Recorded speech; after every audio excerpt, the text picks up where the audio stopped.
오늘 설교는 잠깐 하나님의 성전이라는 주제로 학개서에 대해서 간단하게 그렇게 살펴볼까 해요. 이 학개서는 구약 성경 중에서 신약 성경 중에서 가장 짧은 건 유다서라고 딱 한 장으로 되어 있는데 구약 성경에서 오바댜를 제외하고는 가장 짧은 성경이죠. 그래서 여러분들이 오늘까지 아마 큐티를 했으면 학개서가 끝나는 그런 짧은 책이에요. 그래서 이 학개서 말씀을 아마 큐티한 친구들이 몇몇 친구들이 있어서 지금 선생님들이 선물을 준비했는데 그 친구들은 학개서에서 잘 모르고 이제 큐티를 했는데 이게 도대체 무슨 내용인지 잘 모르고 큐티를 많이 했을 거예요. 그래서 이 시간에는 짧게 이 학개서에 대해서 그리고 하나님이 원하시는 성전 재건 그리고 옛날에 스룹바벨이 허물어진 성전을 다시 지었는데 크게 우리에게 무슨 의미가 있는 것인지 그거에 대해서 간단히 설명을 드리고 같이 나눠볼까 합니다. 이 학개서를 설명을 하려면 이스라엘 역사에 대해서 짧게 설명이 필요한데 지금 화면에 나가고 있을 건데요. 이거를 설명하기 전에 이스라엘의 초대 1대 왕은 누구죠? 그렇죠. 사울이죠. 2대 왕은 다윗이고 3대 왕은 솔로몬이에요. 솔로몬이 여기까지는 다 알죠. 그리고 솔로몬이 죽으면서 이제 그 아들 르호보암 왕이 이제 왕이 됐는데 그때 남유다와 북이스라엘이 갈라지죠. 갈라지면서 많은 왕들이 남유다하고 북이스라엘의 많은 왕들이 그 시대를 계속 살아나갈 때 이 사람들이 하나님을 잘 섬기면 좋은데 하나님을 섬기지를 않았어요. 섬기질 않고 계속 하나님을 멀리하고 우상을 숭배하고 이방 민족들하고 똑같은 삶을 살게 되는 거예요.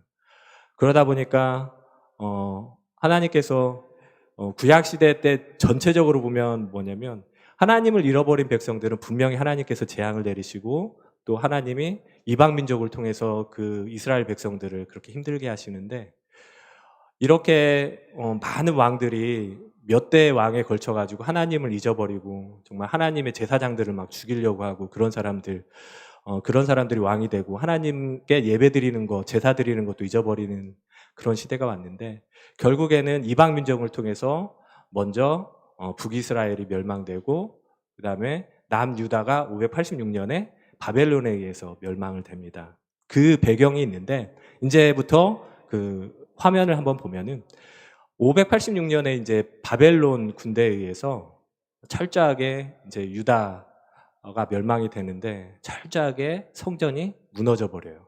이 예루살렘 성전은 여러분들이 다 아시듯이 솔로몬이 지었어요. 솔로몬이 하나님의 감동을 받은 사람들을 다 고용을 해서 그렇게 성전을 지었고 하나님께서 이 성전에서 내가 너희를 만나주고 너희 죄를 용서하겠다고 하셨던 그 성전인데 하나님을 잃어버린 백성들 때문에 결국에는 이 예루살렘 성전이 철저하게 무너집니다. 그리고 그 성전만 무너지는 게 아니고 이스라엘 전체 백성들이 다 바벨론으로 포로가 돼서 끌려가죠. 그렇게 포로가 된 삶은 여러분들은 뭐 영화에서 많이 봤겠지만 포로의 삶은 자기 자신의 삶이 없어요. 자기 자신의 삶이 없고 자기를 지배하는 민족에 의해서 철저하게 그 삶을 이루어가고 그 명령에 복종해야 되는 그런 삶을 삽니다. 그래서 이스라엘 백성들, 포로가 된 이스라엘 백성들은 성전도 없고 제사도 없었어요. 하나님을 잊어버리게 되죠.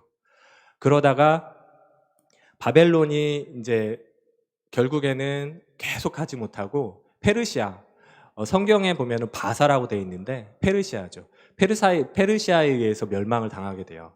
근데 이 페르시아는 이 이스라엘에 대해서 그렇게 적대적이질 않았어요. 특히 바사 왕 페르시아 고레스 왕 때 이스라엘을 되게 뭐라고 할까요? 관대한 정책을 썼는데 그때에 스룹바벨이라는 사람, 스룹바벨은 남유다의 왕의 후손입니다.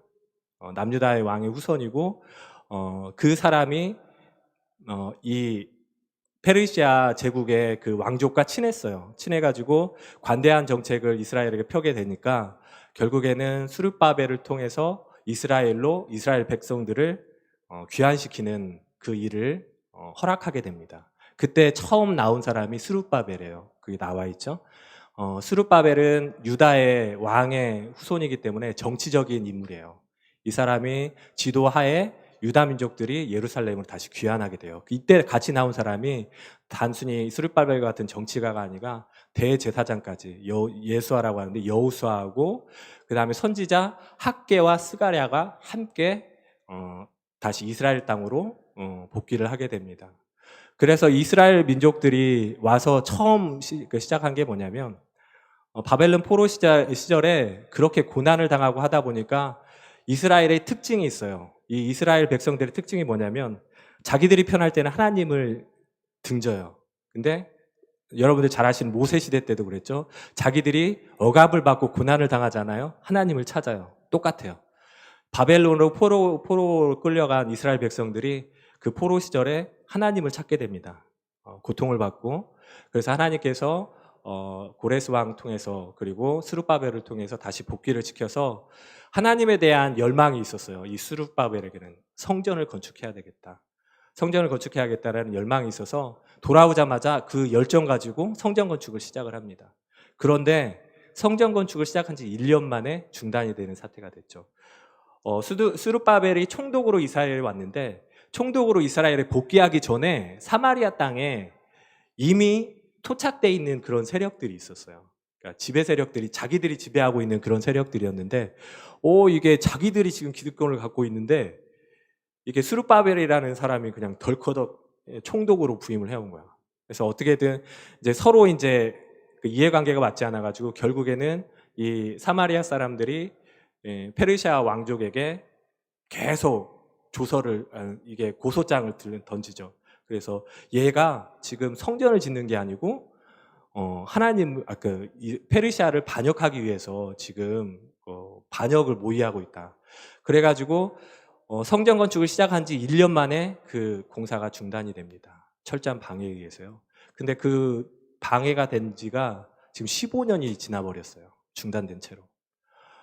그런 상황 가운데 처음에는 이스라엘로 복귀하면서 정말 열정을 가지고 성전을 건축해야겠다. 하나님께도 돌아가야겠다라는 그 열정을 가지고 왔는데 15년 동안 계속되는 사마리아 사람들의 이간질과 이런 방해 공작 때문에 성전 짓는 것을 15년간을 안 하다 보니까 결국에는 이 사람들도 지쳐버린 거죠.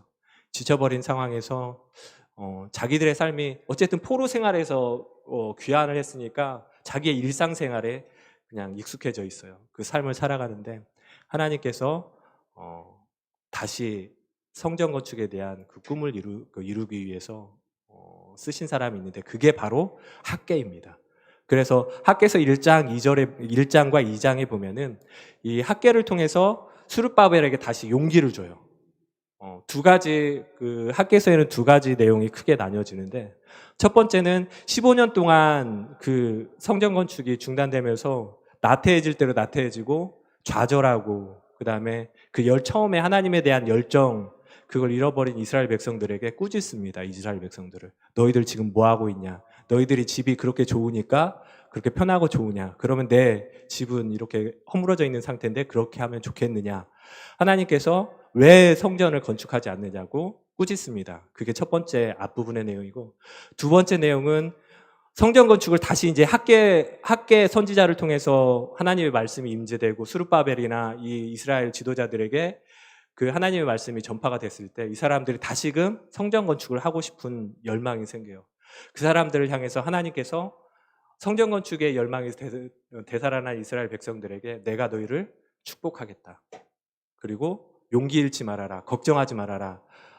애굽 땅에서 너희를 모세를 통해서 건지셨던 내가 그 하나님이다. 걱정하지 말아라. 내가 너희를 지금 현세에도 지켜줄 것이고 너희 자손들도 축복해 줄 것이다라는 그 내용으로 전반부와 후반부가 그렇게 나뉘어져 있습니다.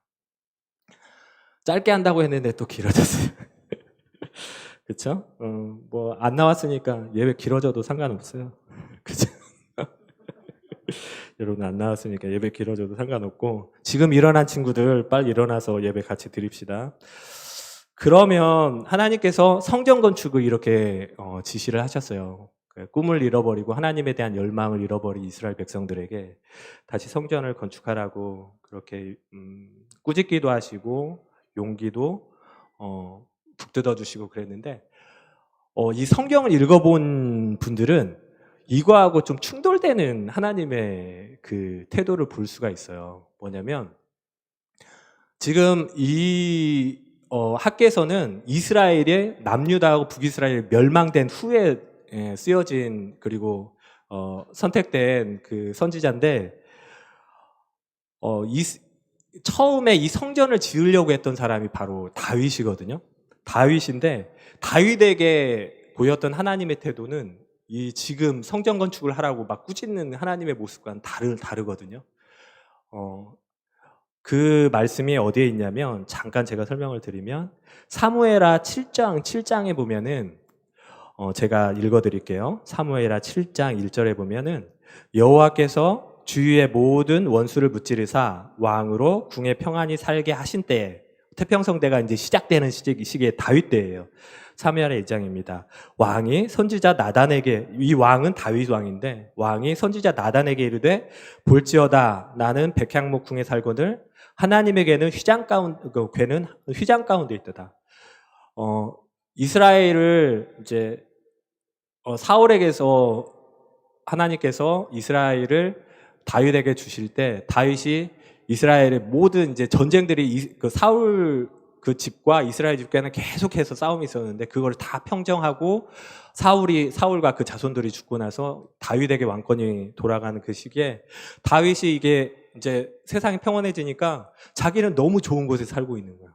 근데 하나님의 말씀이 있는 그 궤에는 휘장 가운데 있는 거야. 그냥 천막 가운데 있는 거야. 그걸 보고 다윗이 너무 마음이 아팠던 거죠. 나는 백향목 궁에 살거늘 하나님에게는 휘장 가운데 있도다. 그렇게 나단 선지자에게 얘기하니까 그 선지자가 뭐냐면 당신 원하는 대로 하십시오. 하나님이 기뻐하실 것입니다.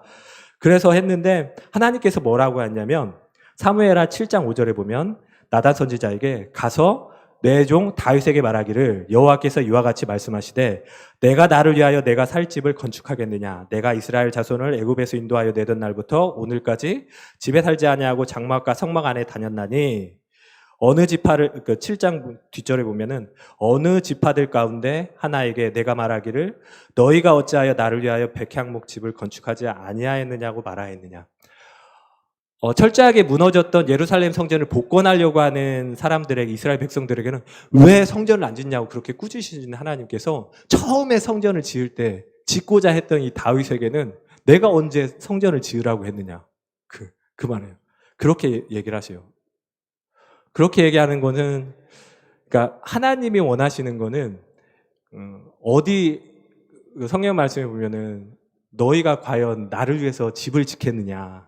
하늘이 내 집이고 땅이 내 발등상 아래 있고 그리고 어디를 내 신발짝을 던질 것이고 하나님께서 그러는데 나를 위해서 집을 짓겠느냐라고 했어요. 하나님은 이 성전을 짓는 거에 대해서 큰 마음이 없었어요. 그렇지만 이 다윗의 마음 다윗에게는 성전을 짓는 걸 허락치 않으셨고 솔로몬의 때 허락을 하셨는데 하나님이 이 마음을 정말 좋아하셨어요. 그래가지고 축복을 해주세요. 너는 성전을 짓지 않지만 7장 16절에 보면은 사무엘아 내 집과 내 나라가 내 앞에서 영원히 보존되고 내 왕위가 영원히 견고하리라.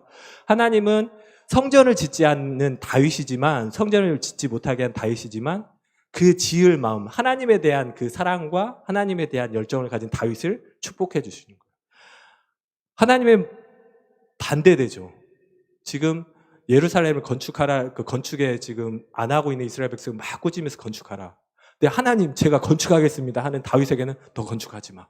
근데 내가 너와 내 자손들을 복줄게. 하나님이 원하시는 거는 성전이 아니에요.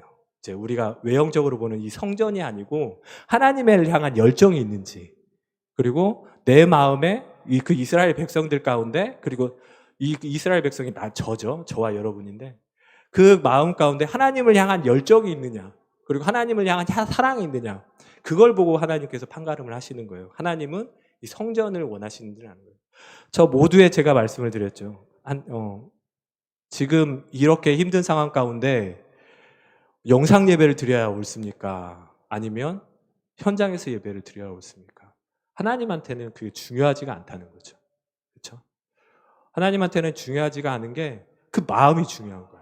이 현장 예배가 그래서 뜨겁게 하나님을 찬양하고 기뻐하면 하나님은 그거에 대해서 축복을 주시고, 집에서 영상 예배를 드리는데 막 찬양하면서 울면서 찬양하고 울며 기도하는 그런 친구가 있다면 그 친구들 그리고 그 선생님들에게 하나님 복을 주신다는 거예요. 너에게 복을 주실 것이고 네 자손에게도 대대대로 왕이 끝나지 않을 것이다. 복을 주신다는 거죠. 아멘. 네. 그렇다면은 이 성전의 개념이 우리들한테는 하나님께서 이 성경을 66권의 성경을 주실 때는 우리에게 어떤 의미로 성경을 주셨는데, 이 스룹바벨을 통해서 성전을 건축해야 된다는 학계 선지자를 통해서 스룹바벨에게 용기를 주시고 성전을 건축하게 하셨던 하나님의 말씀, 이 학계서가 우리한테는 어떤 의미가 있을까요?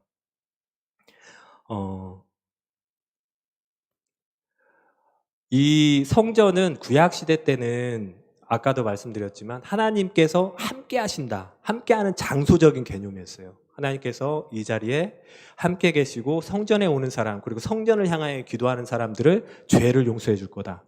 너희들 가운데 질병이 퍼져 있느냐? 이 성전을 향하여 기도해라. 너희들 가운데 죄가 있느냐? 성전에 와서 기도해라. 그러면 내가 그 죄를 사하여 줄 것이다. 이게 은혜의 장소적인 개념이었는데 이거를 허물어뜨리신 분이 바로 예수님이세요.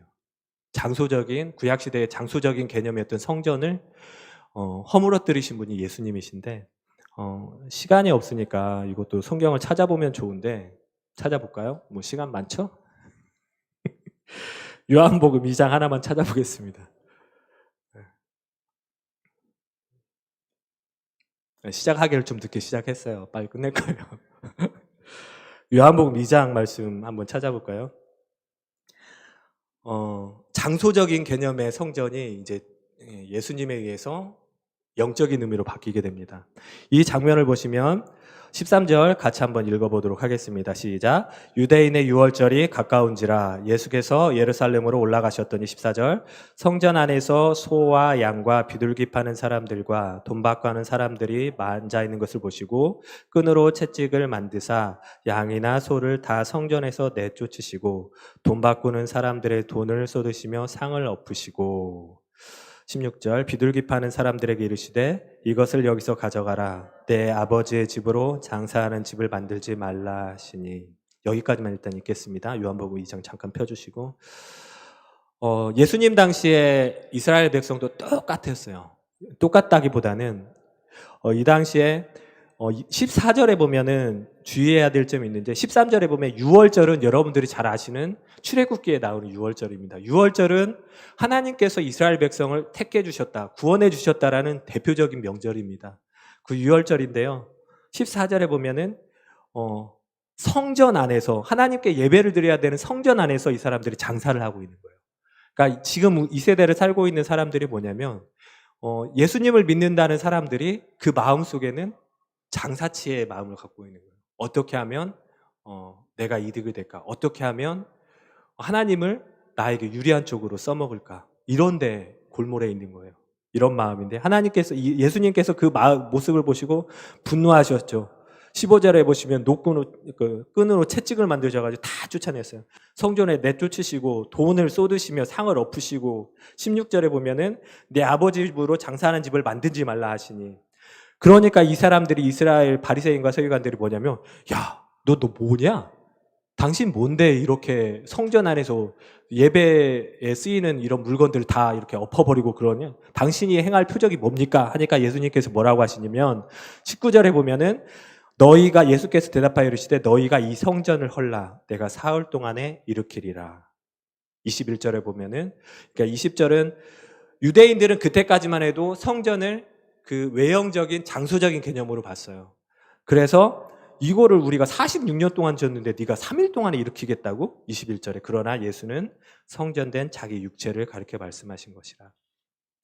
예수님께서 구약시대 때 지금 예수님 시대 당시까지만 해도 장소적인 개념으로 그렇게 계속적으로 섬겼던 그런 장소적인 개념의 성전을 예수님이 영적인 의미로 바꾸어 주셨어요. 그리고 신약성경에 보면은 교회의 친히 머리가 되어주신 분이 예수 그리스도입니다. 그래서 구약시대의 성전의 개념이 예수님을 통해서 바뀌어지게 됐죠. 그러면 이 성전, 그리고 또 고린도전서 아까 첫 번째 말씀에 읽었던 말씀 제가 읽어드릴 거예요.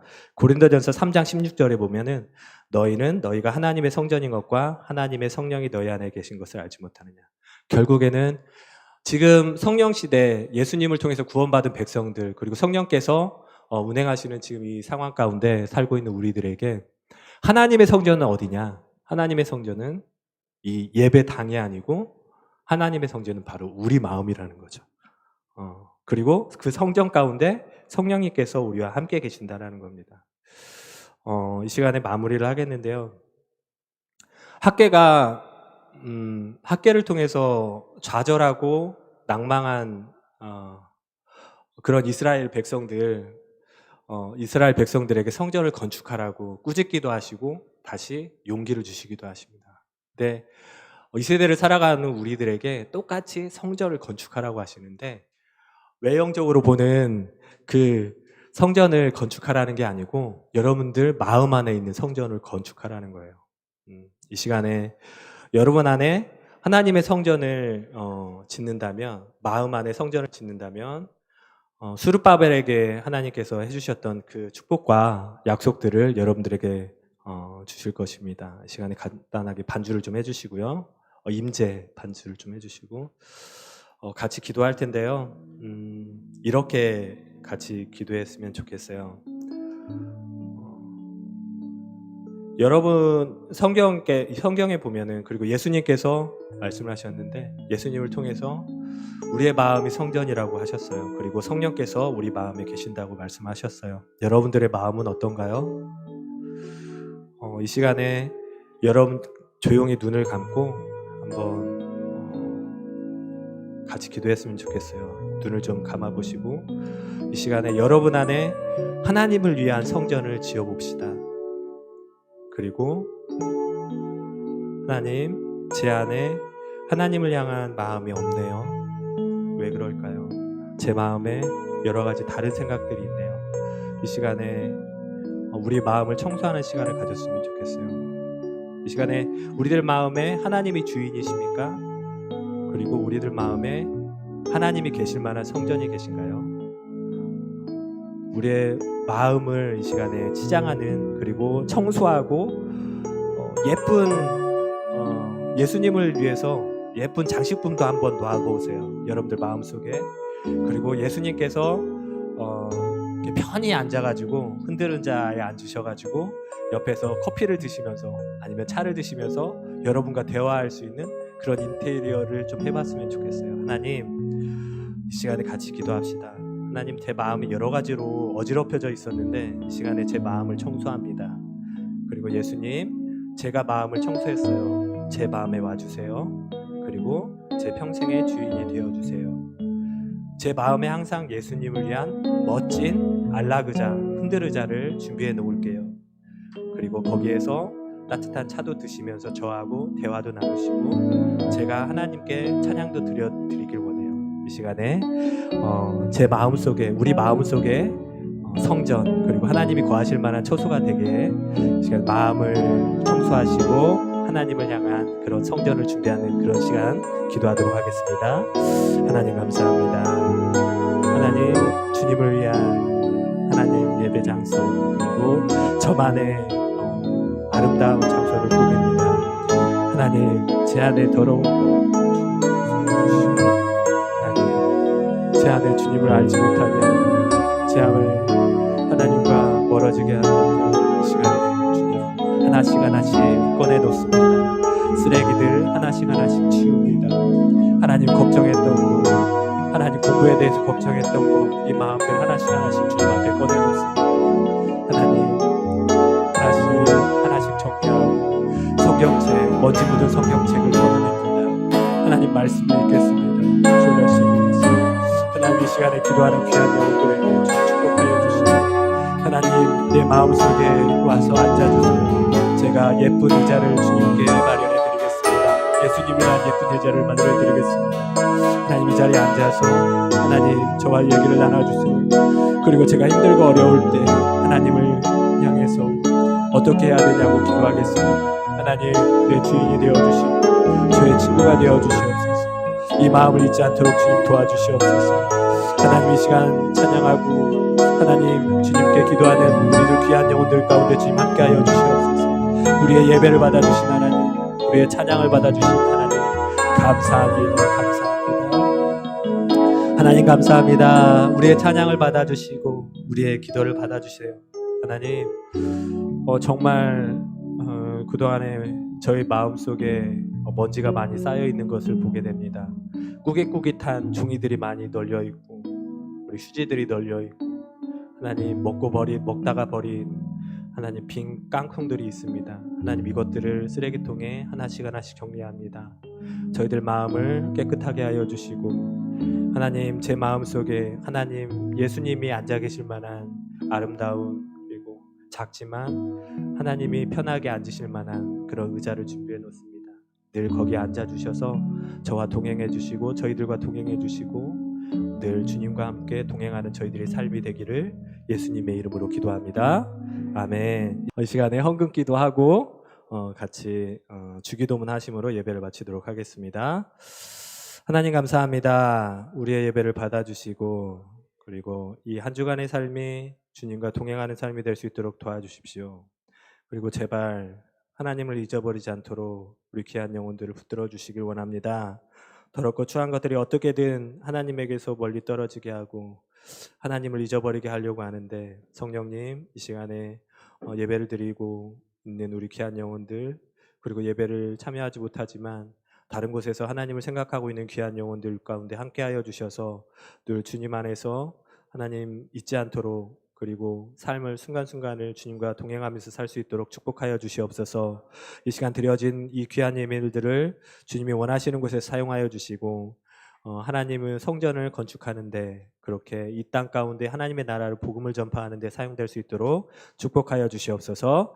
감사를 드리며 예수님의 이름으로 기도했습니다. 아멘. 하늘에 계신 우리 아버지여 이름이 거룩히 여김을 받으시오며 나라의 마옵시며 뜻이 하늘에서 이루어진 것 같이 땅에서도 이루어지이다. 오늘날 우리에게 일용할 양식을 주옵시고 우리가 우리에게 죄 진 자를 사하여 준 것 같이 우리 죄를 사하여 주옵시고 우리를 시험에 들게 하지 마옵시고 다만 악에서 구하옵소서. 나라와 권세와 영광이 아버지께 영원히 있사옵나이다. 아멘. 우리 혹시 부장님 한 말씀 하시죠? 광고 없습니까? 여러분 한 주 동안 건강하시고 제가 알고 있어요. 여러분들 예배는 안 나와도 친구들 만나러 돌아다니는 거 알고 있으니까 항상 예배 그리고 성경 읽는 거 큐티하고 성경 통독한 친구들 지금 선물 준비했어요. 만나면 우리 선물을 드리도록 하겠습니다. 큐티하시고 성경 꼭 읽도록 합시다. 이상 예배를 마치도록 하겠습니다. 감사합니다.